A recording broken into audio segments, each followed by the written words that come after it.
Bom dia. Bom, o cronómetro já está a andar, portanto isto é uma enorme pressão. Pretende-se que seja uma conversa a três, não é nenhuma entrevista. Estamos aqui mais ou menos em igualdade de circunstâncias. Eu gosto, em literatura, de lançar o mote. Portanto, vou lançar alguns motes para ver se vocês concordam ou discordam e apimentamos isto. Eu acho que estas gerações de analfabetos são as mais preocupantes porque sabem ler e escrever. Há pouco passámos aqui alguns números que continuam a ser assustadores de analfabetismo no mundo, mas a verdade é que hoje grande parte do mundo sabe ler e escrever. Mas não sabem de facto escrever porque não leem. E se não leem, não têm combustível de palavras por dentro. Ou seja, as novas gerações normalmente não têm vocabulário. Falam como o Donald Trump, utilizam umas 40 palavras para tudo, não sabem adjetivar que não seja com o super ou talvez o mega.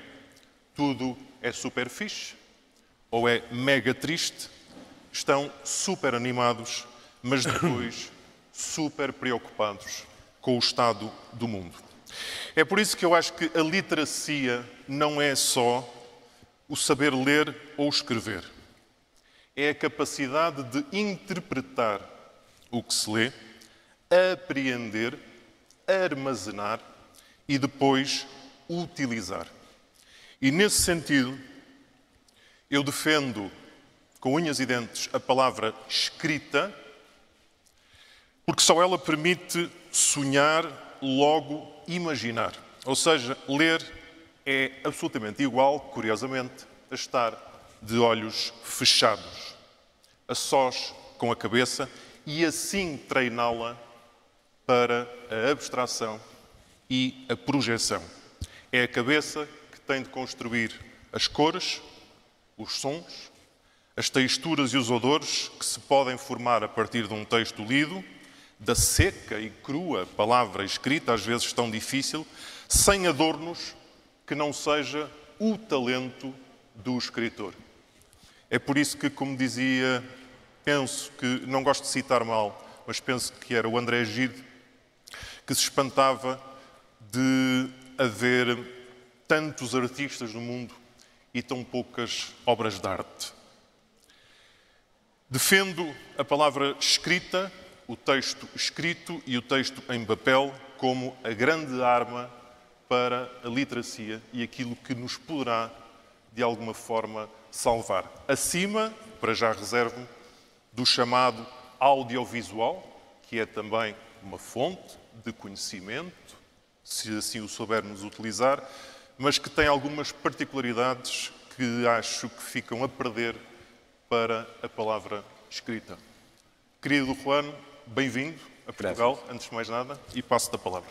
Gracias. Bueno, quisiera sí agradecerles a todos ustedes estar aquí y decir cuánto placer me da estar en esta conversación y estar en Portugal una vez más.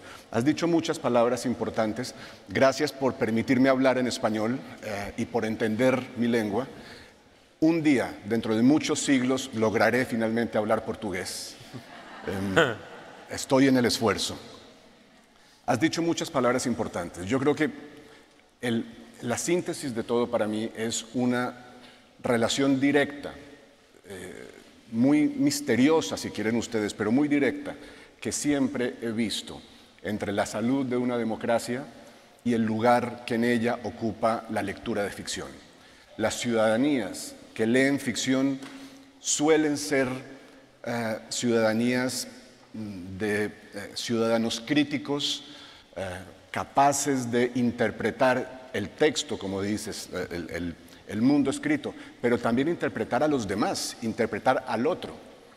Hay una página que siempre recuerdo de Milan Kundera, que murió hace poco, el gran escritor checo Milan Kundera, que en Los Testamentos Traicionados, un bellísimo libro de ensayos, dice que la sociedad europea se suele considerar a sí misma la inventora de los derechos humanos.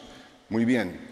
Pero para que existan los derechos humanos, antes tenía que existir la noción de individuo que nos consideráramos individuos, individuos iguales entre sí, individuos con ciertas dignidades, con ciertos derechos que todos tenemos. Y para eso, dice Kundera, eran necesarias las artes europeas y en particular, dice, el arte de la novela, porque el arte de la novela nos enseña a sentir curiosidad por las vidas ajenas y respeto y tolerancia por las vidas que no son como las nuestras.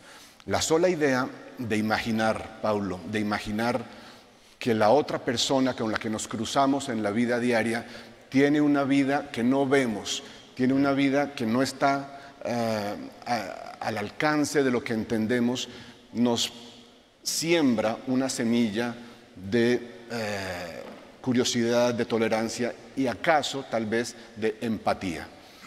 Sin esto, sin esa capacidad de imaginar a los otros, de sentir curiosidad por los otros, de querer saber cómo viven los otros sus vidas, sin eso las sociedades se vuelven disfuncionales. Son incapaces de tolerancia, incapaces de cooperación y están generalmente abocadas al fracaso. Yo no veo pruebas en positivo de que la lectura de ficción conduzca a una democracia más perfecta, pero sí veo pruebas en negativo. Lo primero que hace una democracia cuando se deteriora, lo primero que hace una sociedad cuando bascula hacia el totalitarismo o hacia la dictadura es perseguir a los escritores, perseguir a quienes imaginan mundos distintos, a quienes mediante la imaginación introducen una especie de distorsión, contradicen la versión oficial de las cosas y se vuelven peligrosos. Y eso tendría que significar algo. Yo creo que hay una relación entonces entre la importancia que le damos a la lectura de ficción, a esa actividad tan misteriosa, y lo que somos como ciudadanos. Y quizás podemos hablar de eso, ¿verdad? Paulo. Bem, muito bom dia a todos. E é um gosto estar aqui, quer com o Rodrigo, que já nos conhecemos há muitos anos, quer com o Juan Gabriel Vázquez, que eu descobri como escritor quando uma amiga minha me disse: tens que ler O Ruído que as Coisas Fazem Quando Caem, que é um assombroso livro. E eu faço um registro de interesses. Eu acho que a literatura latino-americana é a melhor do mundo, porque são os que não nos querem fazer discursos, querem-nos contar uma história bem contada. E isso é que eu acho que é a literatura. Se eu quiser fazer um discurso, faço um ensaio. E para contar uma história é preciso imaginar, foi um dos verbos mais importantes que o Rodrigo mencionou. E, portanto, eu gostava de acrescentar apenas, e devo dizer que uma das provas da durabilidade e da perdurabilidade dos livros é que eu, de todos os livros do Juan Gabriel, me lembro ou de histórias, ou de incidentes, ou até de conceitos ou frases. E isso é o que fica na nossa memória de tudo o que a gente lê, partindo do princípio, dizem os especialistas, que mesmo que nós tenhamos uma assombrosa biblioteca, não leremos mais do que 10 ou 15% dos livros que temos. Sim. Portanto, há um ato de humildade no leitor que é preciso confessar, porque é impossível ler tudo o que compramos. É como as bagagens, compramos sempre mais do que precisamos. E eu estou a partir do princípio que neste debate, que eu acho muito importante, estamos a falar de livros bons, porque há livros maus. E uma das vantagens de ser um leitor progressivamente compulsivo é ganhar umas habilidades para distinguir precocemente o que é um livro que nos vai entusiasmar sobre outros que provavelmente nos vão decepcionar ou não interessar. Portanto, aquilo que eu acho mais importante na minha experiência em relação aos livros, eu sou leitor compulsivo de livros em papel, gosto de tirar notas a lápis e escolho os lápis com que tiro notas em livros. Quando as editoras podem ter umas margens, não financeiras, umas margens na paginação onde eu possa escrever notas e enquanto eu conseguir compreender a minha letra. Mas eu, quando quero ir buscar uma coisa que eu li, preciso de ter sublinhado a atenção que num determinado momento, há 30 anos, há 20 anos, há 10 anos, há um ano, aquilo me suscitou. Mas eu devo, primeiro aos meus pais, por razões diferentes, ter sido forçado a gostar de ler. E isto não é uma coisa que dê likes. Os meus pais obrigaram-me a ler livros diferentes. E cada verão nós tínhamos que ler, quer gostássemos, quer não, e tínhamos que depois conversar sobre os livros que tínhamos que ler. Isso ajudou-me imenso a perceber porque é que ler era importante. Depois, eu não consigo perceber, estão aqui pessoas que sabem mais do que isso certamente do que eu não consigo perceber como é que se desperta o interesse pela literatura com extratos. Ler implica esforço. Ler implica método. Ler implica a paciência de perceber que talvez seja mais interessante o que eu ganho sobre a compreensão do mundo e dos outros, estando a ler sozinho ou acompanhado durante 1 hora, do que estando 1 hora a clicar e a twittar ou a postar. Eu percebo mais o mundo com aquilo que não espero do que com aquilo que espero. E portanto, eu queria chamar a atenção para que, nos sistemas de ensino, eu outro dia estava a comparar os livros que a minha irmã teve que ler no Liceu Francês, muitos, no currículo do Liceu Francês, livros completos. Eu não estou a falar de extratos, nem de estrofes, nem de parágrafos. E com os livros que eu tive que ler nos jesuítas, que não forçavam, o verbo forçar não existe na companhia, o verbo atrair e sugerir é muito frequente na companhia, e às vezes vejo sobre o que se lê obrigatoriamente. Porque isso são etapas e idades que se falham, não se chega ao fim da maratona sobre a leitura, sobre o que é o gosto de ler. E depois, eu acho que aquilo que há livros que mudaram regimes, mas atenção, Rodrigo, há ditadores que tinham bibliotecas grandes. Há 2 coisas que eu sempre achei estranho nos ditadores mais totalitários do século XX. Todos tinham salas privativas de cinema e alguns tinham bibliotecas enormes e não apenas de documentos estaduais. Há, aliás, bons livros sobre isso, portanto... o facto de ser uma pessoa lida não faz um ditador melhor. Mas o facto de se escrever um grande livro pode acabar com um ditador. O arquipélago do Gulag, para dar um exemplo mais, enfim, já com umas décadas. Mas... Seja como for, aqui eu acho que quem lê, a leitura tem, e é só isto que eu queria terminar, a leitura tem, é preciso não ser muito inteligente para, lendo, não ficar mais tolerante. Livros bons. Pode-se ficar intolerante. O meu avô dizia, Paulo, a única coisa que a idade traz é a intolerância com a estupidez. Eu nunca percebi o que é que ele me estava a dizer. Mas, de facto, se uma pessoa for inteligente e preparada, a leitura permite-nos, repito, não de extratos, de novelas, de romances, de histórias, de poesia. Eu cedo menos à poesia, tenho pena, mas nós passamos a conhecer, quase como se fossem pessoas com quem nós almoçamos ou jantamos, personagens que podem ter existido ou não, totalmente imaginadas ou recriadas, sítios, lugares, cidades, países, vales, rios, montanhas. Nós metemos-nos dentro de um cenário e é impossível não passar a olhar com mais amenidade ou com mais perdão, ou com mais ironia para o que está à nossa volta. Eu acho que ler é um grande convite a ser tolerante. Não garante a tolerância. Isso é uma coisa diferente.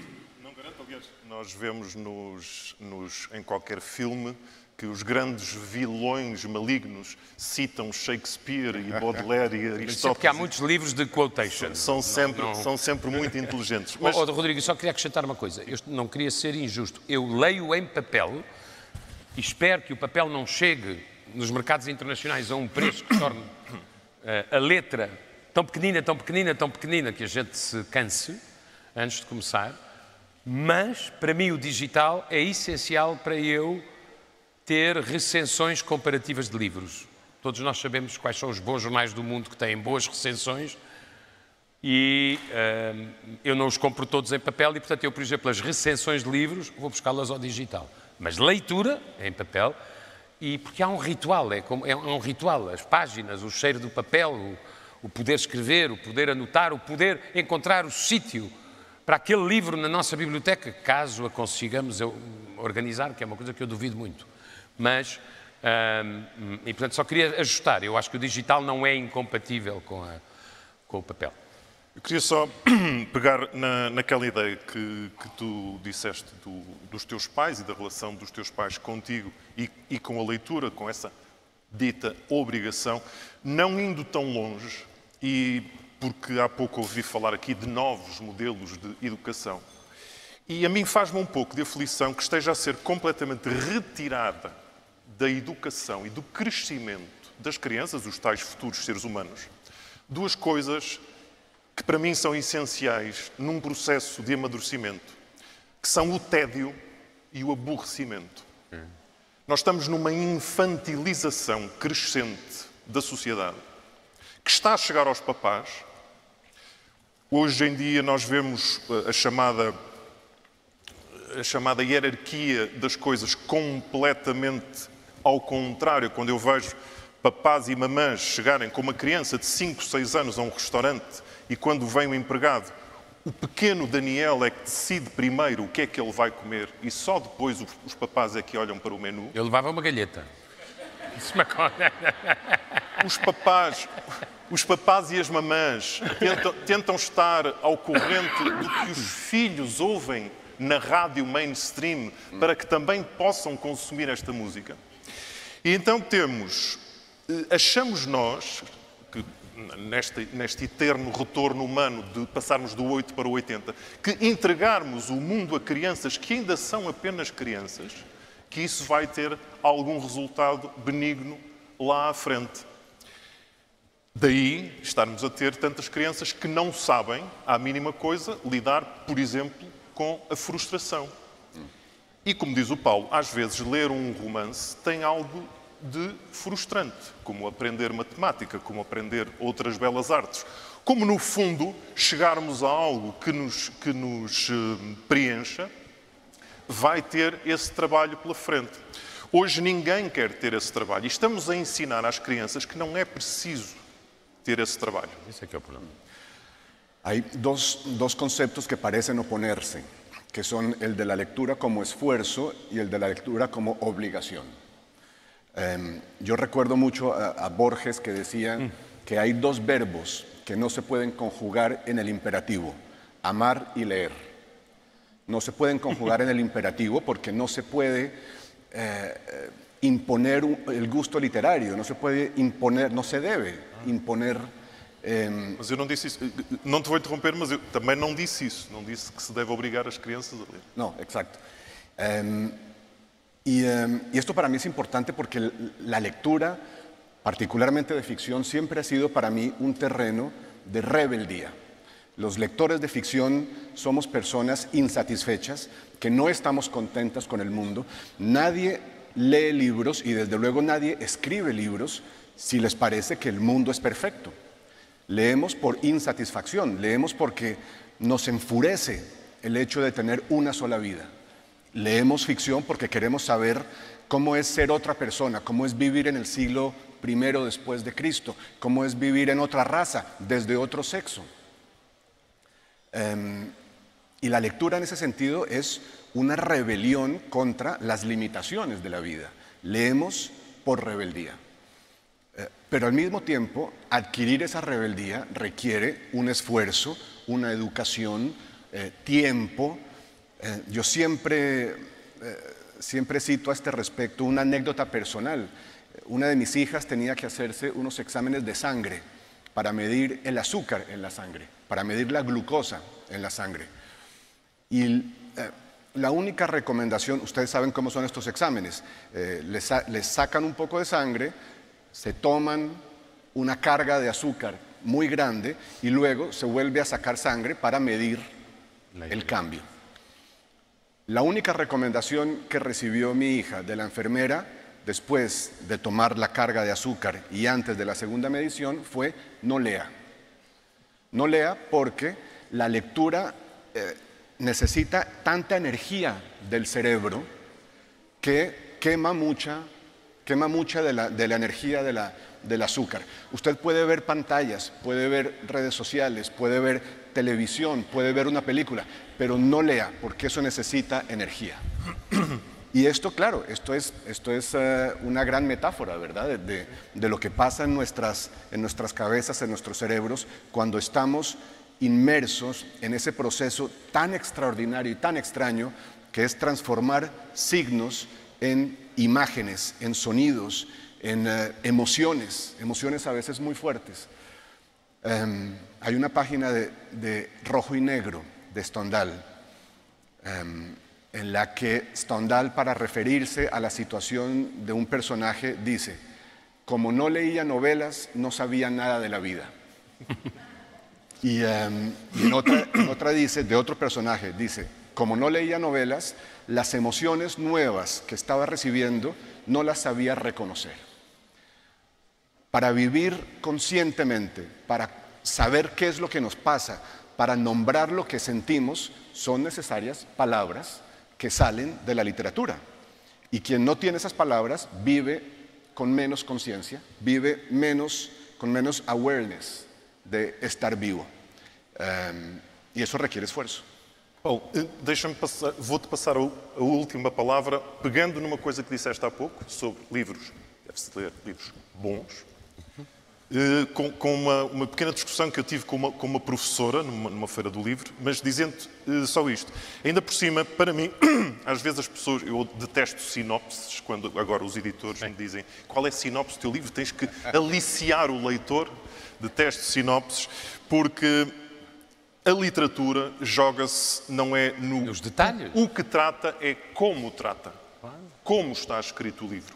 E o Gabriel Garcia Marques deu-nos essa lição na Crónica da Morte Anunciada, quando começou o livro pelo fim. Se é disto que vem à procura, está aqui. No dia em que o iam matar, Santiago Nazar levantou-se às 7 da manhã. Depois é o como ele faz essa viagem. Aí joga-se a literatura. Uma professora primária na Feira do Livro disse-me assim: sabe, Rodrigo, eu às vezes aconselho lá uns livrecos aos alunos, porque o que é importante é que eles comecem a ler, porque depois, se eles forem lendo, depois chegam aos grandes autores. E eu pergunto: será que ler porcaria levará a apreciar bons autores no futuro, Paulo? É um problema que passa com o tempo. Como uma vez o Dr. Adriano Moreira, alguém lhe foi perguntar: mas eu sou muito novo. E ele respondeu: olha, não se preocupe com isso, esse problema passa com o tempo. Mas se tu não tiveres uma... Eu, por acaso, queria só sinalizar uma coisa que disseste, e eu fui injusto quando não me lembrei disso, falando da peregrinação até ao gosto, que é sempre insuficiente por ler. Eu acho que nós pertencemos a gerações onde nos lembramos muito provavelmente das nossas professoras de português. Ou professores. E faz toda a diferença ter tido uma boa professora de português, ou um bom professor de português, ou uma boa professora de história, um bom professor de história, como faz na matemática, como toda a gente frequentemente sabe. Mas eu tive a sorte de ter uma boa professora de português, lembro-me como se fosse hoje dela, e uma boa professora da primária também. E se tu não tiveres incentivos à leitura, eu quando disse há pouco, eu fui forçado a ler, eu e o meu irmão, fomos forçados a ler, não era uma coisa de castigo, é aquilo que hoje em dia se chamaria um sistema de incentivos. Se lerem, se souberem aguentar uma discussão sobre o que leram, nós financiamos isto, ou permitimos aquilo, era um sistema de incentivos.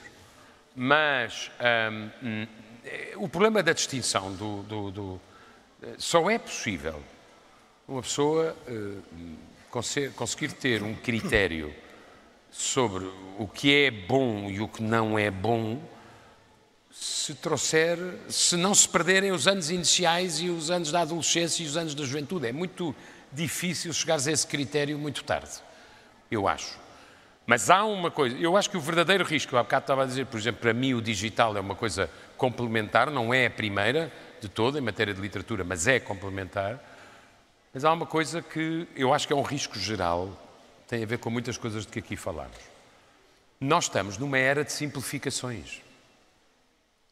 A mera ideia de que um problema complexo se resolve em 142 caracteres é uma coisa assombrosa. 99% dos problemas que as pessoas e o mundo têm são complexos, não se resolvem com 142 caracteres nem com duplicar os 142 caracteres. Repito, se tu dispensares o esforço, se tu dispensares a paciência, se tu dispensares até o aborrecimento e a luta contra o aborrecimento. Eu nunca senti isso, devo dizer, porque eu tenho uma regra que é tenho que ler 1 hora por dia, ponto. Normalmente acontece ao fim do dia. E é melhor do que o Kai Never para começar a dormir, porque, não por aborrecimento, é porque eu ganhei qualquer coisa, avancei qualquer coisa. Eu acho que qualquer bom leitor tem a sensação de que depende da dimensão dos capítulos, depende da organização dos livros, de que avançou qualquer coisa quando lê regularmente. Eu acho que há leitores caóticos, mas se houver um bocadinho de método e disciplina de leitura, os resultados são mais eficientes, digamos assim. Mas nós vivemos numa era de simplificações. A literatura é o contrário da simplificação. A literatura, como a ciência, são coisas completamente... A ideia de que se simplifica um problema complexo, as vidas das pessoas são complexas, as personalidades não são simples, as identidades não são simples e, portanto, é preciso muita busca, muita procura, muita pintura, muita compreensão, muito olhar. E essa coisa extraordinária que têm os escritores latino-americanos, que é conseguir converter o olhar, a imaginação e a ternura, que é uma coisa... Eu já não aguento mais, desculpem a generalização, os romances europeus acabam todos com suicídios. Pois, já não tenho... E os americanos transformaram-se em discursos políticos. Sorry, não é o que me apetece. Não é para isso que eu compro um livro. Paulo, como estamos a 2 minutos, penso que aceitarás... Portanto, a minha ideia é só uma ideia de contrariar a simplificação. Desconfiem da simplificação. E penso que podemos entregar este minuto e meio ao nosso convidado. Juan, numa questão que atravessou aqui todas as conversas, e não nos vão perdoar que não falemos do chat GPT ou a inteligência artificial ou lá o que isso é. Eu acho que a boa literatura estará sempre a salvo, estará numa ilha, algures, onde o chat GPT não vai dar por ela, mas se calhar a outra literatura não. O que é que tu achas? Yo creo que la literatura, la supervivencia de la literatura está directamente relacionada con características que forman parte del ser humano. Cuando dejemos de ser humanos, desaparecerá la literatura. Quiere decir esto que cuando dejemos de sentir curiosidad por los otros, la novela estará muerta.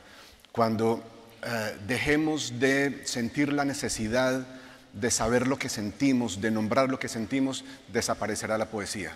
La literatura no es para mí un entretenimiento, o no es solamente un entretenimiento. Creo que tiene que ser también un entretenimiento. Pero la literatura es una forma de conocimiento, lo dijiste al principio de la conversación. Prazeroso. La literatura revela verdades sobre nosotros mismos que no conocíamos. Nos da lenguajes para construirnos como ciudadanos, como individuos. La literatura nos abre un espacio de imaginación del otro sin el cual la convivencia en sociedad se torna difícil y nos convertimos en sociedades más polarizadas, donde cada uno vive una vida dictada por los algoritmos que no se parece a la vida del vecino. La literatura, en el mejor de los casos, aquí perdónenme que me ponga optimista, pero la literatura puede ser ese lugar de encuentro en la imaginación de otro, donde se construye una versión del ser humano que nos identifica a todos. Ese es mi deseo, esa es mi esperanza en los mejores días.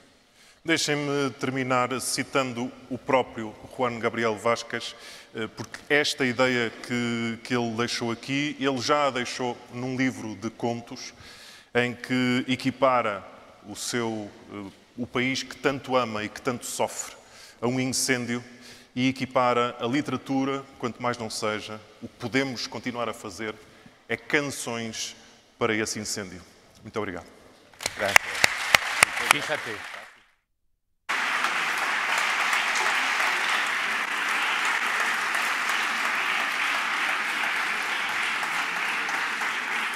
Muito obrigada, obrigada mais uma vez, obrigada ao Paulo Portas, ao Juan Gabriel Vázquez e ao Rodrigo Guedes de Carvalho por esta reflexão, aqui trazida nesta primeira edição do Book 2.0, nesta casa emblemática. Estamos aqui a escrever o terceiro capítulo deste livro, lembrando que, de facto, este programa foi todo ele pensado, criado e concebido como se de um livro, na verdade, se tratasse, e é disso que falamos, com uma introdução feita ontem, com o prefácio feito ontem e com os 2 primeiros capítulos também escritos ontem. Hoje, sexta-feira, dia 1 de setembro, avançamos com o terceiro capítulo desta história. No fundo, este novo livro que é inaugurado pela Associação